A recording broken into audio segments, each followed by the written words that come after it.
Good afternoon students, welcome back to my channel. आज की video में हम बात करने वाले हैं एक और एग्ज़ाम के बारे में, जो है आपका हिंदी का BH DLA 135। इसके बारे में हम बात करेंगे और ये पेपर है आपका दिसंबर 2023 का। तो इसको हम डिस्कस करने वाले हैं और इसमें कौन कौन से इंपॉर्टेंट क्वेश्चन होने वाले हैं वो मैं बताने वाली हूँ आपको। तो वीडियो को पूरा देख लेना, ठीक है। चलो फटाफट से स्टार्ट करते हैं। 3 घंटे का टाइम मिलने वाला है। अच्छा, पेपर का नाम है विविध प्रयोग, हिंदी भाषा एवं विविध प्रयोग। 100 मार्क्स का ये पेपर होने वाला है। इसमें 2 पार्ट होंगे, खंड 1 और खंड आ और बा, ठीक है। इसमें से एक में से किन्हीं 3 प्रश्नों के उत्तर देने हैं और सेकंड पार्ट में जो है वो दिए गए निर्देशों के आधार पर प्रश्नों के उत्तर देने हैं। जैसे जैसे आपको इंस्ट्रक्शन मिलेंगे सेकंड पार्ट में, उसी के अकॉर्डिंग आपको आंसर देने हैं, ठीक है। चलो फर्स्ट क्वेश्चन देख लेते हैं। तो देखो, यहाँ पर सबसे पहले दिया गया है हिंदी लिपि और वर्तनी के मानकीकरण संबंधी नियमों का परिचय दीजिए। तो सबसे पहले तो हमें हिंदी लिपि को क्लियर करना है और उसके बाद वर्तनी, ठीक है। इन दोनों चीज़ों के बारे में हमें बताना है। तो देखो, सबसे पहले तो आप इस चीज़ को ध्यान रखो कि लिपि जो होती है ना, हिंदी लिपि हमारी जो है, ये लिपि किसी भी भाषा का अभिन्न हिस्सा होती है और उसकी जो सांस्कृतिक, ऐतिहासिक, ठीक है, और सामाजिक पहचान को संरक्षित रखने में महत्वपूर्ण भूमिका निभाती है। लिपि न केवल भाषा के शब्दों को लिखने का एक माध्यम है, बल्कि ये उस समाज और संस्कृति की पहचान भी होती है जिससे कि वो जुड़ी होती है, ठीक है। तो लिपि के जरिए ही हम क्या करते हैं, अपने विचारों और भावों को सुरक्षित रखते हैं। विचारों और भावों को सुरक्षित रखते हैं ना। लिपि के कारण ही हम भाषा संबंधी चिंतन कर पाते हैं। मतलब लिपि के कारण भाषा संबंधी चिंतन का क्या मतलब हुआ कि हम उस भाषा को डीपली अंडरस्टैंड कर पाते हैं, किसी भी भाषा को, अगर हमें उसकी लिपि समझ में आती है तो। फिर आगे आप ये भी बता सकते हैं कि लिपि के कारण ही हम भाषा की जो साहित्यिक और जो सांस्कृतिक संपदा होती है उसको हम संरक्षित कर पाते हैं। लिपि के कारण ही हम भाषा को समृद्ध कर पाते हैं और लिपि के कारण ही हम भाषा के जो मानक रूप का, जो भाषा का जो मानक रूप होता है ना किसी भी भाषा का, उसको हम संरक्षण दे पाते हैं। और ऐसे ही जैसे लिपि के कारण ही हम भाषा के शब्दों को उनके मूल रूप में बनाए रख पाते हैं, मूल रूप में, शब्दों के मूल रूप में, ठीक है, बना के रख पाते हैं। तो ये लिपि के हम लिपि के बारे में बात कर रहे हैं। नेक्स्ट हम ये बता सकते हैं इसमें कि लिपि के कारण हम भाषा के शब्दों को या भाषा को अंकित रूप में इस्तेमाल कर पाते हैं, ठीक है। फिर लिपि के कारण ही हम भाषा को दिक् लिखते हैं ना, दिक्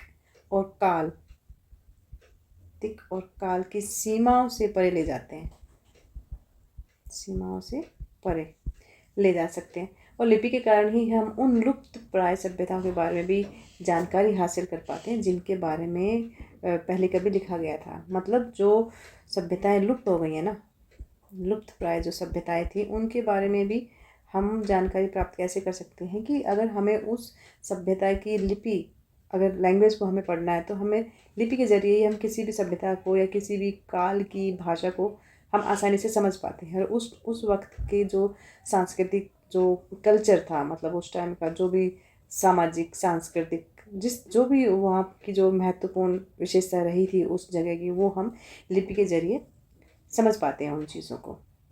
फॉर एग्ज़ाम्पल आप यहाँ पर लिख सकते हो कि जो हिंदी है, हमारी हिंदी भाषा को ले ले तो हिंदी की जो लिपि है वो देवनागरी लिपि होती नहीं है, देवनागरी है, जो न केवल भारतीय संस्कृति के एक प्रतीक के रूप में देखी जाती है, बल्कि ये हमारी सभ्यता और हमारे जो देश के जो ज्ञान की परंपरा से भी जुड़ी हुई है। जब हम हिंदी के मेन ग्रंथ कौन कौन से थे, रामायण है ना, महाभारत और आपके वेद, उपनिषद, यही सारी चीज़ें हैं ना। उपनिषदों को जब हम पढ़ते हैं ना तो ये लिपि हमें उस समय की, जिस समय ये सारी चीज़ें लिखी गई थी, उस समय की सोच, दर्शन, मतलब फिलॉसफी, और समाज की संरचना, किस तरह की संरचना थी, उसको समझने में मदद मिलती है हमें। अब तुम देख रहे हो लिपि कितनी इम्पोर्टेंट चीज़ है कि जैसे किसी भी काल समय की, वहाँ की सोच, वहाँ की फिलोसफी, दर्शन शास्त्र, वहाँ की समाज की संरचना, क्या समाज की संरचना थी, समाज किस तरह का था वहाँ पुराने टाइम का या किसी भी टाइम का, अगर आप या किसी भी देश का अगर जानना चाहते हो तो उसके लिए लिपि को जानना बहुत ज़रूरी है। और लिपि is a important thing, most important thing. ठीक है, नेक्स्ट आते हैं हम अपने वर्तनी पर कि वर्तनी क्या है। वर्तनी के मानकीकरण संबंधों का परिचय दीजिए। मतलब हमें लिपि और वर्तनी के दोनों के मानकीकरण, दोनों का संबंध बताना है हमें यहाँ पर। तो हम अब डिस्कस कर लेते हैं थोड़ा सा वर्तनी के बारे में। तो वर्तनी क्या है? देखो, वर्तनी से संबंधित नियमों को अगर हम उदाहरण देकर समझाएं ना, तो आप ऐसे समझ सकते हो कि जो भी वर्ड्स हम प्रोनाउंस करते हैं उनसे संबंधित जो कहने का मतलब है कि जिन वर्ड्स को हम प्रोनाउंस करते हैं ना, बोलते हैं, उससे संबंधित या उससे जुड़े हुए जो नियम होते हैं उनको बोलते हैं वर्तनी। ठीक है, तो वर्तनी के नियम क्या क्या होते हैं? सबसे पहला तो आप लिख सकते हैं कि वर्तनी में परसर्ग और कारक चिन्हों का प्रयोग। ठीक है, इसका क्या मतलब हुआ? इसका मतलब ये कि परसर्ग जो है संज्ञा से अलग लिखा जाता है, ये आपको पता ही होगा। सर्वनाम के साथ जुड़ा रहता है ये। और दूसरा, इसके साथ साथ कि लगातार दो परसर्ग रहे, तो जो पहला सर्वनाम से जुड़ा रहेगा और दूसरा उससे अलग रहेगा। ठीक है, जैसे कि फॉर एग्ज़ाम्पल आप एक एग्जाम्पल लिख सकते हो कि मैंने गलती नहीं की। ठीक है, मैंने गलती नहीं की। फिर दूसरा पॉइंट आ जाता है वर्तनी में हलंत का प्रयोग। हलंत का प्रयोग, ठीक है। अब जैसे प्रत्यांत शब्दों में हलंत का प्रयोग अवश्य होना चाहिए। मान, वान, हान, जैसे श्रीमान हो गया, है ना, श्रीमान हो गया, आयुष्मान, या फिर आप महान लिख सकते हो। ठीक है, इन शब्दों में क्या होता है कि हलंत का प्रयोग होता है, ये जो हम लगाते हैं ना हलंत। फिर जो प्रत्यांत तत्सम शब्दों में भी हलंत का प्रयोग किया जाता है। तीसरा पॉइंट आ जाता है आपका योजक चिन्हों का प्रयोग।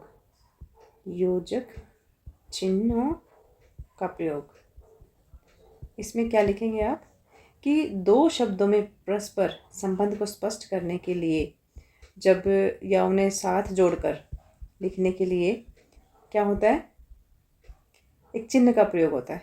ये बोलते हैं ना चिन्ह, इसको बोलते हैं योजक। योजक मीन्स जो दो शब्दों को जोड़ता है। तत्पुरुष और द्वंद्व समास, दोनों पदों के बीच में, जैसे गीता संगीता या माता पिता हो गया, है ना, माता पिता या पिता पुत्र।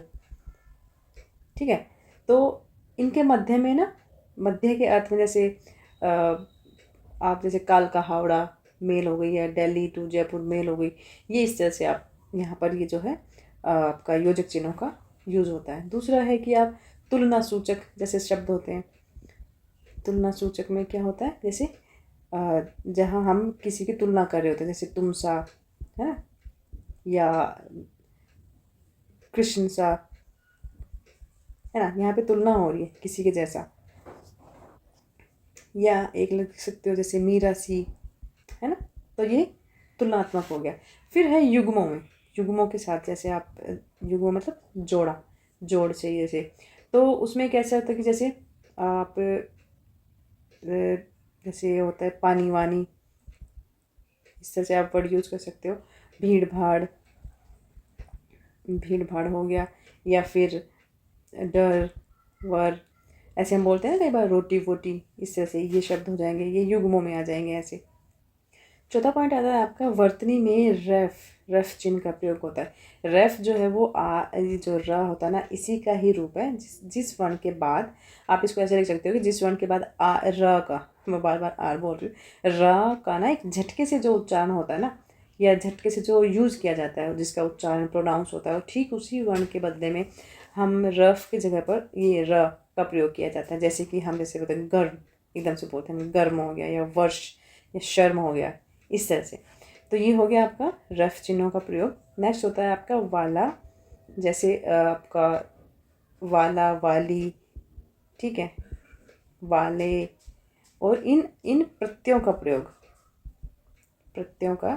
प्रयोग, इसमें हम क्या लिखेंगे कि वाला, जैसे या वाला भी मैं लिख देती हूँ यहाँ पर। ठीक है, वाला वाली का प्रयोग विशेषण बनाने के लिए और कर का प्रयोग पूर्वकालीन क्रिया या क्रिया विशेषण बनाने के लिए होता है। ठीक है, जैसे आप एग्जाम्पल क्या लिखेंगे, जैसे बैठकर हो गया, या फिर सोकर हो गया, सोकर, या जैसे आप चाय वाला हो गया, ठीक है, दूध वाला। इस तरह से आप ये वर्ड्स बना सकते हो। तो इसमें पूर्वकालीन क्रिया क्या हो गई, इसको विशेषण बनाने के लिए, जैसे कर इसमें यूज़ कर रहे हैं हम। तो जैसे बैठकर एक पूर्वकालीन, ऑलरेडी जो चीज़ हो चुकी है, पूर्वकालीन क्रिया हो गई चाय वाला, ठीक है, दूध वाला। सोकर है ना, सोकर, इसको आप जैसे दोनों को वर्ड्स को जोड़ेंगे ना, तो ये पूर्वकालीन क्रिया बन जाती है। 6 पॉइंट आ जाता है आपको इसका की का प्रयोग होता है शब्दों को जोड़ने के लिए।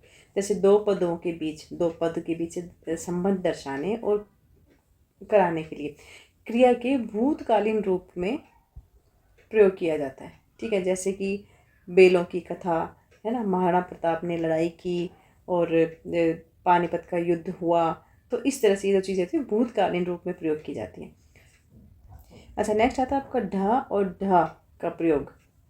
किसी भी शब्द के मध्य या अंत में इस चीज़ को, लास्ट के जो भाग में इन शब्दों का यूज़ किया जाता है। ढ का प्रयोग शब्द के शुरू में भी कई बार करते हैं, जैसे कि आपका हो गया पढ़ना, ये तो बीच में हमने यूज़ कर लिया है ना, ढलना या ढकना, या ऐसे इस तरह से यूज़ होता है। फिर 8 पॉइंट आता है आपका सा का प्रयोग। यदि मान लो आप जैसे इन वर्ड्स को आप यूज़ कर सकते हो, विषम, आकर्षित, ठीक है, और आपका धनुष हो गया, या फिर आभूषण, पुरुष, इस तरह के जो शब्द होते हैं ना, यहाँ पर इन चीज़ों का यूज़ होता है। आप ये इस तरह से आप इनको भिन्न स्वर जैसे रहते हैं ना, आ से भिन्न स्वर रहे, तो इन शब्दों का, इन सारी चीज़ों का यूज़ होता है। फिर 9th पॉइंट आ जाता है आपका अनुस्वार और चंद्रबिंदु का प्रयोग। इसमें हम लिखेंगे अनुस्वार के उच्चारण में जब ये वाला अंग की ध्वनि मुख से निकलती है ना, जब मुंह से हम निकलते, जैसे हिंदी में लिखते समय इसका प्रयोग शिरोरेखा के ऊपर लिखा जाता है, जैसे हम अंगूर लिखते हैं, है ना। तो अ जैसे किसी स्वर की सहायता से ये संभव हो सकता है, जैसे संभव, हमने यहाँ पे ये लगाया, ठीक है ना। तो इसका वर्ण विच्छेद करने पर वर्ण विच्छेद कैसे होगा, सा और ये, ठीक है, और प्लस हम लिखेंगे बा हलंत के साथ, प्लस आ, प्लस वा विद हलंत, प्लस आ वर्ण, ठीक है।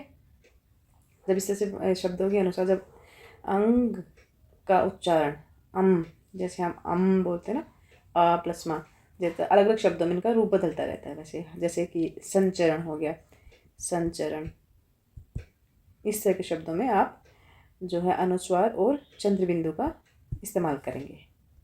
नेक्स्ट हम क्वेश्चन करने वाले हैं, ये इंपॉर्टेंट क्वेश्चन है, ध्यान रखना इसका, कि लहजा या अनुतान किसे कहते हैं। देखो ये सारे क्वेश्चन तुम्हें दिख रहे होंगे।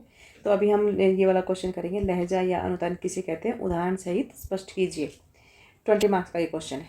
तो देखो, जब हम कोई वाक्य बोलते हैं ना, कोई भी वाक्य जब बोलते हैं, तो उस वाक्य को बोलने का ढंग या भाव, किसी भी वाक्य को बोलने का ढंग या भाव ही अनुतान या फिर लहजा कहलाता है। ठीक है, अनुतान को सुरलहर भी कहते हैं। जैसे सुरों के आरोह अवरोह क्रम को सुरलहर की संज्ञा दी जाती है। आरोह अवरोह क्या होता है, उतार चढ़ाव। जैसे अब जैसे मैं बोल रही हूँ ना, कभी मैं धीरे बोल रही हूँ, कभी जो पिच हाई जा रही है, तो ये जो उतार चढ़ाव है ना, इसी को आप सुरलहर कहते हैं। तो सुर ना एक व्यापक शब्द है जो सभी घोष ध्वनियों में वर्तमान है। ठीक है, इसी का जो समानार्थी शब्द होता है ना, तान होता है। तो इसे हम शब्द का अर्थ परिवर्तक सुर भी कह सकते हैं। जब हम बोलते हैं ना कि तब वाक्य में सुर लहर रहती है, जब भी हम कुछ भी बोलते हैं तो उस टाइम हमारे जो वाक्य होते हैं उसमें सुर लहर हमेशा रहती है। तो यही वजह है कि जो पूरे शब्द या वाक्य में सुर लहर का निर्देश किया जाता है। और अनुतान वस्तुतः उस सुर को कहते हैं अनुतान, जिसके कारण शब्द का अर्थ परिवर्तन हो जाता है। शब्द का अर्थ ही पूरा परिवर्तित हो जाता है। और लिखित भाषा में, जो लिखित भाषा होती है ना, जो भाषा हम लिखते हैं, उसमें अनुतान को विराम चिन्हों के द्वारा व्यक्त किया जाता है। विराम चिन्हों के द्वारा कैसे? जैसे फॉर एग्जांपल हम लिखते हैं प्रश्न, ठीक है, चिन्ह, ठीक है। और प्रश्नवाचक वाक्यों के अंत में भी लगाया जाता है। जो प्रश्नवाचक वाक्य होते हैं ना, उसके लास्ट में लगाया जाता है। फिर जिस किसी वाक्य में आश्चर्य या विस्मय प्रकट किया जाता है ना, उसके अंत में विस्मय बोधक शब्द या चिन्ह लगाया जाता है। और सामान्य रूप से जो सूचना देने वाले वाक्य होते हैं या निश्चयपरक वाक्यों के अंत में पूर्ण विराम, ठीक है, पूर्ण विराम का चिन्ह लगाया जाता है। तो एक ही वाक्य इन तीनों चिन्हों के साथ अलग अलग लिखने पर 3 अनुतानों का बोध कराते हैं। जैसे कि फॉर एग्जांपल कि यह बहुत अच्छा उपन्यास है। यहाँ पे क्वेश्चनवाचक वाक्य आ गया, प्रश्नवाचक चिन्ह आ गया। और एक इसी बात को हम इस तरह से भी लिखते हैं कि यह बहुत अच्छा उपन्यास है, ठीक है। अब देखो, जैसे यहाँ पर ये वाला सेंटेंस है, इस सेंटेंस के पीछे मैंने मान लो ये क्वेश्चन मार्क लगाया है, तो इसका मतलब ये हो गया कि मैं किसी से क्वेश्चन कर रही हूँ, मैंने किसी से पूछा है, ठीक है, कि ये बहुत अच्छा उपन्यास है। और दूसरा सेंटेंस है कि ये बहुत अच्छा उपन्यास है।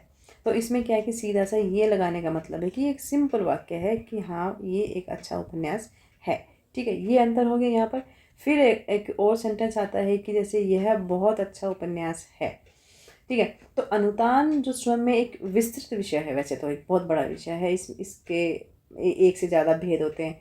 तो जैसे कि क्रिया, कौन कौन जाएगा, और जाएगा कौन, विशेषण में कैसे करेंगे कि अच्छी चाय है और चाय अच्छी है। तो यहाँ हम देखते हैं, तो पहले वाक्य में जैसे ये है कि, चलो मैं लिख देती हूँ।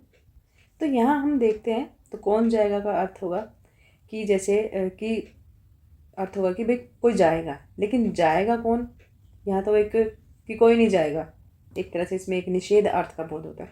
तो इसी तरह से जैसे कि आप एक और क्वेश्चन जैसे मैं देती हूँ कि रोको मत को मत जाने दो, ठीक है। इसको हम कैसे क्लियर करेंगे? तो ये 2 उदाहरण आपके सामने हैं, ठीक है। ये दोनों उदाहरण अनुतान को स्पष्ट करने के लिए कई बार प्रयोग में किए जाते हैं, ठीक है। अभी हम अनुतान कर रहे हैं ना। तो यहाँ जो अर्धविराम के अलग अलग स्थानों पर प्रयोग से अर्थबोध में बिल्कुल ही बदलाव हो गया है ना, बिल्कुल ही चेंज हो गया। जैसे ये है रोको मत जाने दो, इससे क्या है ना कि एक पॉजिटिव या आप सकारात्मक जो है ध्वनि इससे निकल रही है कि अमुक व्यक्ति को जाने दिया जाए, उसको रोको मत, ठीक है। कोई जा रहा है तो उसको जाने दो, रोको मत। जबकि जो दूसरा वाक्य है, इससे एक नेगेटिव, एक नकारात्मक जो ध्वनि है उसका एहसास हो रहा है। कैसे? कि अमुक व्यक्ति या वस्तु को नहीं जाने दिया जाए, ठीक है, नहीं जाने दिया जाए अर्थात उसको रोक लिया जाए, ठीक है। इसका ये मतलब होता है। तो यहाँ पर ये क्वेश्चन आपका कंप्लीट हो गया है। अब नेक्स्ट देख लेते हैं कि भाषा की शैलीगत विशेषताओं पर प्रकाश डालिए, ठीक है। ये वाला क्वेश्चन करेंगे हम। तो इसके लिए हम सबसे पहले क्या करेंगे कि जो भाषा शैली जो है उसके बारे में हम थोड़ा सा जानते हैं कि पहले तो भाषा शैली की भाषा क्या होती है और भाषा की शैलीगत विशेषताएं जो हम बताएंगे ना, तो उसमें थोड़ा सा डेफिनेशन देना पहले। तो उसके बाद जो आप विशेषताएं लिखेंगे उससे जुड़ी कुछ खास बातें जब लिखोगे ना, तो उसमें सबसे पहला पॉइंट आ जाएगा कि अब भाषा की जो शैली होती है वो इतिहास, भूगोल, समाज और व्यक्ति जैसे आधारों पर विकसित होती है। दूसरा पॉइंट आप लिखेंगे कि भाषा शैली शिल्प का प्रमाण तत्व है। प्रताप नारायण मिश्र के बारे में जहाँ तक जब आप लिखना चाहेंगे, तो उनकी जो शैली थी वो हास्य विनोदपूर्ण थी। उनके लेखन में वो जो लिखते थे ना, उनमें विनोदात्मक, हास्य व्यंग्यमय शैली और गंभीर विवेचनात्मक शैली दोनों थी। इस तरह से वो शैलियों का यूज करते थे अपने लेखन में। और विशेष लेखन जो होता है ना, किसी भी खास विषय में के बारे में या फिर तकनीकी क्षेत्र से जुड़े विषयों पर भी किया जाता है। नेक्स्ट आप लिख सकते हैं कि विशेष लेखन में अपनी खास उसकी शब्दावली होती है, खास शब्दावली होती है। और लेखन इस तरह से करना चाहिए कि कोई भी रिपोर्ट जो है उसको समझने में परेशानी ना हो, समझने में परेशानी ना हो। ठीक है, फिर भाषा से जुड़े हुए कुछ खास बातें ये भी होती है कि जो भाषा होती है वो एक सामाजिक व्यवहार है। भाषा जो है एक सामाजिक व्यवहार है, इस शैली की हम बातें कर रहे हैं। ठीक है, पॉइंट बना के आप उनको इन सबको डिस्क्राइब भी करना है। ठीक है, भाषा जो है संप्रेषण का एक मौखिक साधन है। संप्रेषण मतलब कम्युनिकेशन, कम्युनिकेशन का एक साधन है। और भाषा जो है परिवर्तनशील है। परिवर्तनशील का क्या मतलब होता है? परिवर्तनशील का मतलब ये है कि जैसे आपने सुना होगा कि कोस कोस पर बदले पानी, 4 कोस पर पानी, तो वही है। ठीक है, और भाषा के माध्यम से ही हम क्या करते हैं, ज्ञान ज्ञान अर्जित करते हैं, विज्ञान, कला, ठीक है, संस्कृति, ये सारी चीज़ें आती हैं। इन्हीं के सभी अंगों में आवश्यक सूचना देकर समाज को अग्रसर किया जाता है। और जो भाषा होती है वो सामाजिक जीवन को संपन्न बनाती है, संपन्न बनाती है, ये पॉइंट आ गया। फिर और भाषा जो है समाज की सांस्कृतिक धरोहर होती है। कैसे होती है सांस्कृतिक धरोहर? कि भाषा के जरिए ही हम अपने देश की संस्कृति को बता सकते हैं किसी को भी। और भाषा के जरिए ही अदर लोग जो मतलब जो किसी और अलग राज्य से या अलग देश से, वो भाषा के जरिए ही हमारे देश की या किसी भी देश की जो आपस में एक दूसरे के कल्चर को समझ सकते हैं भाषा के जरिए। फिर इसमें जब आप शैलीगत विशेषताओं के बारे में लिखेंगे ना, तो आप इसको आप इस तरह से बता सकते हो कि शैलीगत विशेषताएं वो विशिष्ट टेक्निक्स होती हैं, तकनीकी और तत्व हैं जिनका उपयोग लेखक जो है अपने लेखन में अपने लेखन की अर्थ व्यक्त करने के लिए, भाव बताने के लिए और प्रभाव दिखाने के लिए और पाठकों को आकर्षित करने के लिए, इसलिए तो भाषा का यूज़ किया जाता है ना। इन विशेषताओं में क्या होता है कि अलंकारिक भाषा, स्वर, उच्चारण, वाक्य विन्यास और संरचना, इन सब चीज़ों का, ये सारी चीज़ें शामिल होती हैं जिनमें से प्रत्येक एक रचना की अपनी समग्र शैली में योगदान होता है सबका, है ना। अब यहाँ पर आपको ये भी बताना पड़ेगा कि भाषा शैली के कितने प्रकार होते हैं। भाषा की शैलीगत विशेषताएं हम कर रहे हैं ना, तो जो शैलीगत विशेषताएं होती है वो 8 होती हैं। ठीक है, 8 भी होती हैं, आप जितनी आप लिख सकते हो। ठीक है, एक तो होती है मनमाना, ठीक है, प्रतीकात्मक रूप में भी हम भाषा का यूज़ करते हैं। नियम नियंत्रित, ठीक है, नियम नियंत्रित हो गया, रचनात्मक हो गया, और संदर्भात्मक, ठीक है, और उत्पादक, गतिशील, ये सारी आपको लिखनी पड़ेंगी। ठीक है, ये मैं यहाँ पे शॉर्ट में लिख देती हूँ। और सांस्कृतिक, सबसे इम्पोर्टेंट, सांस्कृतिक तो होती ही है ना। तो यहाँ 3 विशेषताएं और उनकी व्याख्या के साथ साथ प्रत्येक के लिए एक उदाहरण भी देना है आपने। जैसे प्रतीकात्मक होता है, जैसे भाषा जो है वो प्रतीकों के माध्यम से विचारों, चीज़ों और घटनाओं का प्रतिनिधित्व करती है, तो ये हो गया प्रतीकात्मक। तो ऐसे आपने ये पूरा इसकी शैलीगत विशेषताएं बतानी है। काफ़ी बड़ा क्वेश्चन बनेगा और इम्पोर्टेंट क्वेश्चन है। नेक्स्ट हम कर लेते हैं कि हिंदी की संवैधानिक स्थिति पर चर्चा कीजिए। हम अब 4th क्वेश्चन करने वाले हैं। इम्पोर्टेंट क्वेश्चन है, हिंदी की संवैधानिक स्थिति।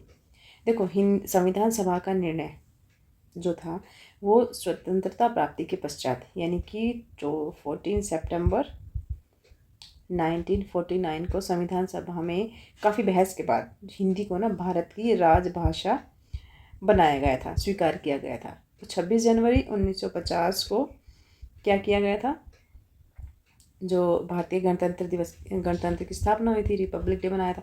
साथ साथ भारतीय संविधान भी हमारा लागू हुआ था और हिंदी को सरकारी कामकाज की भाषा बना दिया गया था। ठीक है, ये तो पता ही है ना आपको, स्वीकार कर लिया गया था। फिर लेकिन एक चीज़ और भी थी कि जो अंग्रेजी की जगह पर हिंदी का प्रयोग एकदम से शुरू कर देना, ये चीज़ तो वहाँ संभव नहीं थी, क्योंकि तब तक सिर्फ जब तक हम लोगों को आज़ादी मिली थी तब तक इंग्लिश का ही यूज़ किया चल रहा था, और एकदम से इंग्लिश को चेंज करके हिंदी को यूज़ करना एज ए ऑफिशियल लैंग्वेज, वो इतना संभव नहीं था। तो ब्रिटिश जो शासन व्यवस्था का संचालन जो हो रहा था ना, अंग्रेजी में हो रहा था वहाँ पर, तो सभी कानून जो थे वो सारे अंग्रेजी में थे, और सारी जो प्रशासनिक कार्यविधि थी, जो एडमिनिस्ट्रेशन, जो प्रोसीजर था या जो भी कार्य प्रणाली थी, वो जो थी वो अंग्रेजी साहित्य में ही था, सब कुछ मतलब अंग्रेजी लैंग्वेज में था। इसके अलावा जो हायर एजुकेशन का मीडियम था वो भी अंग्रेजी थी। ठीक है, हायर एजुकेशन का मीडियम क्या था, इंग्लिश थी। ठीक है, तो ऐसी स्थिति में भाषा को एकदम से बदलने से असुविधा उत्पन्न तो हो ही सकती थी। इसलिए अगले जो आने वाले 15 वर्षों के लिए ना, आने वाले 15 ईयर्स के लिए जो राजभाषा के रूप में अंग्रेजी का इस्तेमाल जो है कंटिन्यू रखा गया। साथ साथ ही संसद को ये अधिकार दिया गया कि वो 15 वर्ष की अवधि के बाद 15 वर्ष की अवधि जो चल रही थी ना, उसके बाद भी किन्हीं प्रयोजनों के लिए, मतलब अगर जहाँ पर ज़रूरत पड़ी तो वो इंग्लिश का यूज़ वहाँ पर उसको कंटिन्यू रख सकते हैं। हर जगह नहीं, बट कहीं पर जहाँ पर ज़रूरत होगी। और फिर इसके साथ साथ आगे जो हम संविधान में हिंदी के बारे में की गई जो व्यवस्था है उस पर चर्चा करेंगे। तो संविधान में जो राजभाषा संबंधी व्यवस्था, ये इसको एज अ पॉइंट लिख लेना आप लोग। संविधान में राजभाषा संबंधी व्यवस्था, ठीक है, ये हमारा टॉपिक बन जाएगा। तो इसके जो मुख्य अंशों को तो हम चलो हम आगे बात करेंगे ही। तो राजभाषा संबंधी जो उपबंध भारतीय संविधान के अनुच्छेद 343 से लेकर 351 में दिए गए हैं। तो इसको हम पहले डिस्क्राइब करेंगे सबसे पहले राजभाषा के रूप में। तो इसका जो अध्याय फर्स्ट है उसमें है संघ की भाषा। तो जो आर्टिकल 343 में संघ की राजभाषा थी, तो उसके हम पार्ट लिखेंगे कि जैसे संघ की राज्य भाषा जो है, राजभाषा एक्चुअली हिंदी, और जो लिपि रहेगी वो देवनागरी, ठीक है, ये रहेगी। संघ के जो शासकीय प्रयोजन होंगे उसमें प्रयोग होने वाले जो अंकों का रूप भारतीय अंकों का अंतर्राष्ट्रीय रूप होगा, ठीक है।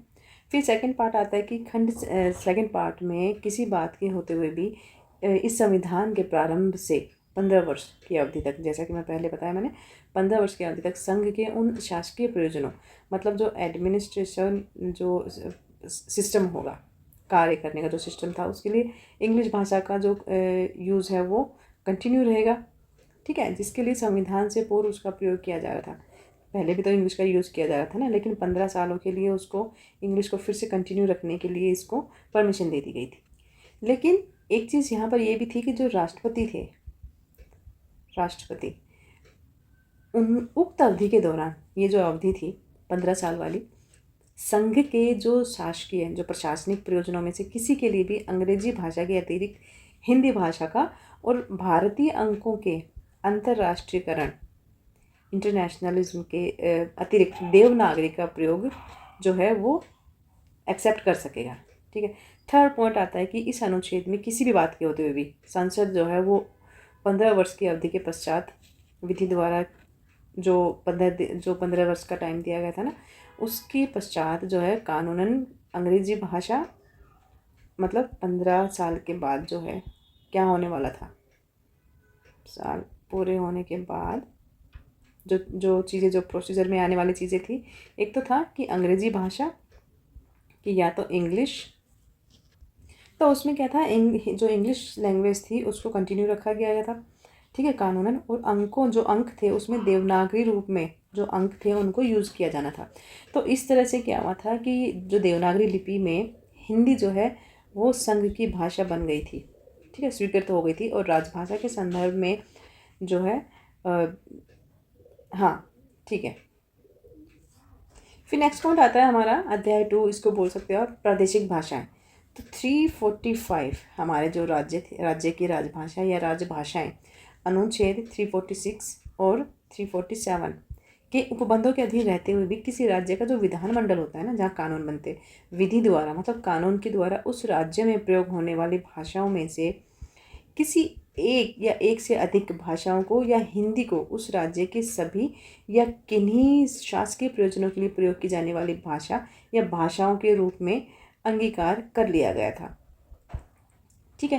परंतु जब तक राज्य का विधानमंडल विधि द्वारा अन्यथा या उपबंध ना करे, मतलब जब तक जो राज्य की जो सरकार है, जो राज्य सरकारें होती हैं, वो कानूनी रूप से अगर मान लो तब इस चीज़ को एक्सेप्ट ना करे या लागू ना करे, तब तक राज्य में उन शासकीय प्रयोजनों के लिए अंग्रेजी भाषा का प्रयोग किया जाता रहेगा। ये तो हम पहले भी डिस्कस कर चुके हैं। जिनके लिए उसका इस संविधान के प्रारंभ से ठीक पहले से जैसे प्रयोग हो रहा था ना, कि संविधान लिखने से पहले जिस तरह से इंग्लिश का प्रयोग हो रहा था, वैसे ही जब तक राज्य सरकारें जो हैं वो कानूनन हिंदी को जब तक राजभाषा और जो प्रादेशिक भाषाओं के रूप में एक्सेप्ट नहीं कर लेंगे, तब तक इंग्लिश का यूज़ कंटिन्यू चलता रहेगा। कहने का मतलब ये है कि आज़ादी के बाद सरकारी कार्यालयों में कामकाज की जो पद्धति थी, जो तरीका था, वो वही अपनाई गई थी, और जो अंग्रेजी शासन व्यवस्था के दौरान थी वही तरीका अपनाया गया था। ठीक है, तो इस कार्य में जो हिंदी का प्रयोग करने के लिए अनुवाद की व्यापक मात्रा में ज़रूरत जो है महसूस की गई। तो संपूर्ण कार्यविधि साहित्य जो था वो अंग्रेजी में था। अब जब कार्य हिंदी में होने की बात शुरू हुई तो उस कार्यविधि साहित्य को हिंदी में प्रस्तुत किया जाना ज़रूरी हो गया, क्योंकि हमारी भाषा हिंदी थी। तो इस तरह जो कार्यालय हिंदी के विकास में अनुवाद की महत्वपूर्ण भूमिका हमेशा से रही है। ठीक है, तो इस तरह से आपने ये पूरा क्वेश्चन कर देना है। ठीक है, फिर हम नेक्स्ट क्वेश्चन में आ जाते हैं। 5th क्वेश्चन में विलोम शब्द, और किन्हीं दो पर हमने करनी है शब्दकोश में शब्द ढूंढना, अवयव। तो सबसे पहले हम करते हैं कार्यालय हिंदी को डिस्क्राइब करते हैं। कार्यालय हिंदी क्या होती है? कार्यालय हिंदी से तात्पर्य है कि प्रशासनिक क्षेत्र में प्रयुक्त हिंदी से, मतलब जो सरकारी कामकाज की भाषा होती है ना, सरकारी कामकाज में जो भाषा यूज़ होने वाली जो भाषा होती है उसको बोलते हैं कार्यालय हिंदी। तो प्रशासन का क्षेत्र जो कि सरकारी था और सार्वजनिक क्षेत्र में कार्यालयों के कामकाज से संबंधित है। अतः इस क्षेत्र में हुआ क्या, जो प्रयुक्त हिंदी का कार्यालय हिंदी कहा जाने लगा उसको। तो हिंदी का जो ये रूप था ना, ये आज़ादी के बाद ही विकसित हुआ। आज़ादी से पहले क्या था? ब्रिटिश सरकार ने अंग्रेजी को राजभाषा बनाया हुआ था। इससे पहले मुग़लों की जो शासन व्यवस्था के दौरान फ़ारसी राजभाषा थी। ठीक है ना, मुग़लों के टाइम में फ़ारसी थी। तो प्रशासनिक कार्य व्यवस्था में हिंदी के प्रयोग की शुरुआत तब हुई जब हमें आज़ादी मिली थी। आज़ादी के बाद ही शुरू हुआ ना ये सब। तो परिणाम स्वरूप हुआ क्या कि हिंदी को संघ की राजभाषा बनाया गया, और इस तरह हिंदी भाषा को जो नए दायित्व सौंपे गए ना, उनके अकॉर्डिंग शब्दावली तथा भाषाई मुहावरों का विकास उसमें किया गया। ठीक है, तो ये आप अपनी हिंदी की जो आपकी बुक है उसके 3.7.3 ये यूनिट में देख लेना, इसमें पूरा आपको अच्छे से दिया गया है। ठीक है, फिर नेक्स्ट आता है आपका, अब हम डिस्क्राइब करेंगे विलोम शब्द। विलोम शब्द क्या होते हैं? कि विलोम शब्द होते हैं जिनके विपरीत अर्थ देने वाले शब्द भी होते हैं, जैसे कि समानता। जो विपरीत अर्थ, विलोम का तो मतलब ही विपरीत होता है ना, विलोम मीन्स विपरीत। किसी भी शब्द का विपरीत अर्थ निकाले, जैसे समानता को हम कैसे लिखेंगे? असमानता। ठीक है, अमीर गरीब, अमीर और गरीब हो गया। ठीक है, धनवान निर्धन, निम्न उच्च, छोटा बड़ा, इन्हें विलोम शब्द कहते हैं, जो एक दूसरे के ऑपोजिट होते हैं। ठीक है, क्योंकि ये शब्द विपरीत अर्थ शो कर रहे हैं, जो विपरीत अर्थ दर्शाते हैं ना, उनको बोलते हैं विलोम शब्द। ठीक है, अच्छा, अब जैसे इसमें आप इन विलोम शब्द बनाने के लिए ना, एक तो आप उपसर्गों का प्रयोग करेंगे, उपसर्गों का प्रयोग करना पड़ेगा आपको। ठीक है, क्योंकि देखो 10 नंबर का क्वेश्चन है, आप खाली इसकी डेफिनेशन दे के आप मतलब नहीं जा सकते हो, आपको पूरा लिखना पड़ेगा इसमें। जैसे कि उपसर्ग में आप क्या करेंगे, जैसे अ उपसर्ग का अगर हम यूज़ करेंगे तो समान है ना, इसका क्या बनेगा? असमान। ये हमने यहाँ पर उपसर्ग लगा दिया। ठीक है, ऐसे ही संभव, असंभव। ठीक है, ये आपको इस तरह से एग्जाम्पल देने पड़ेंगे, सचेत, अचेत। और जो स्वर से आरंभ होने वाले शब्दों के पहले अ के स्थान पर अगर हम अन्ना, ठीक है, उपसर्ग लगता है, जैसे कि एक, अनेक, इस तरह से यूज़ करते हैं ना। तो ये आपने यहाँ पर विलोम शब्द बताने हैं, ये आपको उपसर्ग भी लगाने हैं इसके स्थान पर, ये सारी चीज़ें इस तरह से पूरा आपको लिखना। चलो नेक्स्ट पार्ट कर लेते हैं हम। इनमें से आपको कोई भी 2 लिखने हैं। ठीक है, तो मैंने यहाँ पर 2 करवा दिए हैं। अगर आप लोग शब्दकोश में शब्द ढूंढना या अवयव के बारे में करना चाहेंगे तो आप इनमें से कोई भी 2 शब्द जो है इनकी 2 पर टिप्पणियाँ करनी है आपने। सेकंड पार्ट आ गया आपका, इसमें क्या करना है? ये 15 नंबर का क्वेश्चन है आपका, इस खंड के सभी प्रश्न अनिवार्य हैं। यहाँ पे ना आपको 1 2 3 4 5 6 6 पार्ट दिए गए हैं, और इनमें से किन्हीं 5 पर जो है पारिभाषिक विशिष्ट शब्दों के अर्थ स्पष्ट कीजिए। कि जो ये वर्ड्स दिए गए ना, इनके अर्थ बताने हैं और उनकी डेफिनेशन देनी है आपने। Got it? 3 नंबर का एक आपका होने वाला है, तो कम से कम 7-8 लाइन तो लिख ही देना। तो चलो पहले तो हम इन शब्दों को, इनका मीनिंग देख लेते हैं, फिर इनको वर्ड्स में यूज़ करेंगे। भूखनन क्या होता है? पहले तो देख लो, ये 2 शब्दों से बना है, भू और खनन। मतलब जो पृथ्वी के गर्भ से जैसे धातु, अयस्क और अन्य उपयोगी जो चीज़ों को निकालने का जो प्रोसीजर होता है ना, उसको बोलते हैं भूखनन। ठीक है, भूमि का खनन करना, भूमि के अंदर से कुछ निकालना। तो भूखनन में भूविज्ञान की अहम भूमिका तो होती है। खनन की प्रक्रिया के हर चरण में क्या क्या होता है, जैसे बड़ी बड़ी खानों की ज़रूरत होती है, इन खानों को खोलने में, मिट्टी हटाने में कई साल लग जाते हैं। ठीक है, तो कहने का मतलब ये है कि भूखनन की आपने एक तो डेफिनेशन देनी है, और दूसरा उसके साथ साथ कुछ आप एग्जाम्पल भी लिखने हैं यहाँ पर। ठीक है, सेकंड आता है आपका वायुमंडल। वायुमंडल तो आपको पता ही है, वातावरण। वायुमंडल क्या होता है? तो वायुमंडल में हम क्या लिखेंगे कि वायुमंडल जो है वो पृथ्वी को घेरे हुए, मतलब गैसों का एक आवरण है जो जिसने पृथ्वी को घेरा हुआ है। ठीक है, घेरा हुआ। तो ये पृथ्वी के जो गुरुत्वाकर्षण बल की वजह से होता है, और जो ग्रह के बाहरी हिस्से के आसपास बना रहता है, ये जो पूरा एक आवरण होता है ना। तो इस वायुमंडल के बारे में आप 1-2 चीज़ें और लिख सकते हो कि वायुमंडल में क्या क्या होता है। एक तो ऑक्सीजन होती है, ठीक है, नाइट्रोजन हो गया आपका, और जो ऑर्गन जैसे तत्व पाए जाते हैं। दूसरा हो गया कि वायुमंडल में कई परतें होती हैं, जिनमें क्षोभ मंडल हो गया, समताप मंडल, मध्य मंडल, ताप मंडल, बहिर्मंडल, ये सारे शामिल होते हैं। और जो पृथ्वी को बाहरी अंतरिक्ष से भी बचाता है वायुमंडल जो हमारा है ना। और वायुमंडल में कौन कौन सी चीज़ें होती हैं? एक तो ओजोन हो गई आपकी, ठीक है, जीवित जीवों को हानिकारक यूवी जो अल्ट्रावायलेट किरणें होती हैं उससे बचाता है। हम सबको बचाता है जो वायुमंडल है। और वायुमंडल में जो ग्रीन हाउस गैसेस भी होती हैं, जैसे कि मीथेन, मैंने इसका फॉर्मूला लिख दिया, मीथेन। ठीक है, ये आपने लिखने हैं एग्जाम्पल। मीथेन होते हैं, और कार्बन डाइऑक्साइड होते हैं, जल वाष्प हो गए, ये सब होते हैं ना, जो वाटर वेपर्स बोलते हैं जिसको। और पृथ्वी को जो गर्म करती है ना चीज़ें, वो सब होती हैं। और वायुमंडल पृथ्वी के जल चक्र में भी अहम भूमिका निभाता है। तो इस तरह से आपने वायुमंडल के बारे में बताया। रडार क्या होता है? रडार के बारे में हम लिखेंगे कि रडार जो है वो एक उपकरण या प्रणाली होती है जिसे हम मोस्टली हम लोग एक समकालीन रेडियो ट्रांसमीटर और एक रिसीवर होता है ये, या इसको लिख सकते हो आप रेडियो ट्रांसमीटर या फिर रिसीवर होता है, जो रेडियो तरंगों का उत्सर्जन करता है। रेडियो तरंगों का उत्सर्जन करता है और प्रदर्शन के लिए उनके प्रतिबिंबों को संसाधित करता है। इसका उपयोग विशेष रूप से कहाँ होता है? जैसे विमान या फिर सतह जो सी लेवल होता है ना, उसकी विशेषताओं का पता लगाने के लिए, और ये पता लगाने के लिए कि वहाँ पर क्या कुछ गतिविधियाँ हो रही हैं। अच्छा, तेल कुंड का भी ऐसे आपने बताना। तेल कुंड का मतलब क्या होता है? भूकंप, वेबसाइट, ये सारी चीज़ें आपको आती हैं ऑलरेडी, आई नो। उसके बाद ये 7वां क्वेश्चन आ जाता है आपका। 7वां क्वेश्चन में आपने करना है निबंध रचना के बिंदु को ध्यान में रखते हुए निम्नलिखित में से किसी एक विषय पर निबंध लिखना है। ये आपको यहाँ पर एक निबंध लिखना है, विद्यार्थी और अनुशासन, समय का महत्व, किसी एक पर आपने लिखना है। अच्छे से लिखना, आराम से टाइम लेके लिखना। 15 मार्क का ये क्वेश्चन होने वाला है। फिर दूसरा है, निम्नलिखित में से किन्हीं 5 शब्दों का संधि विच्छेद कीजिए। ये जो 5 आपके सामने दिए गए हैं एग्जाम्पल, इनके आपने संधि विच्छेद करने हैं सबके। सदानंद, दिग्गज, स्वेच्छा, जगन्नाथ, प्रश्नोत्तर, दुर्गति, वागीश, इन सब के संधि विच्छेद करने। संधि विच्छेद आपको करना आता है, आई नो, इतना तो सबको आता है। ठीक है, तो ये आपका क्वेश्चन पेपर कंप्लीट हो गया है। हाँ, और नहीं है यहाँ पर। तो ये था आज का पेपर। ठीक है, तो कल आपका ये पेपर होने वाला है, और एडवांस में बेस्ट ऑफ लक। मिलते हैं नेक्स्ट वीडियो में। बाय।